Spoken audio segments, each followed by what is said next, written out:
Aurtengo ondare jardunaldiak euren lema da Ondarea plazara. Guk proponitu egiten dutzuegu beste bide bat, plazatik ondarera. Urte dira, Zeanuriko Andramari parrokia errezala, eta 3 urtean zehar herriak berriro dotoretu eta martxan ipini bala.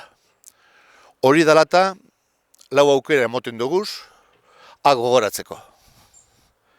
Zapatuan, 19an, goizeko 10 hasita, hementxe bertan, Pidadeko ermitean, Nestos Basterretxearen kurutzearen ondoan eta Gorbeia magalean,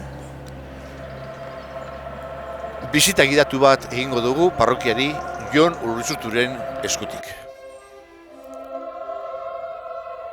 Barikuan, urriak 25, zazpiretan, Arrastiko zazpiretan, herriko kulturetxean, Ander Manterolaren hitzaldia, Zute baten historia bizia.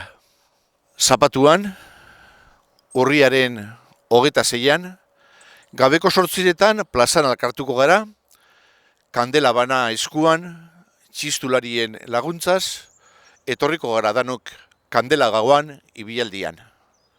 Eta gero Eliza barruan, kantaldia, korua eta bar. Eta azkeneko ekintza izango da Domekaz, urriaren 27an, 11:30 meza nagusia ospatuko dugu, Joseba Segura Etxezarraga, Gotzain laguntzailaren laguntzaz, eskerrak emonaz herritarrei Eliza hau konpondu ebelako.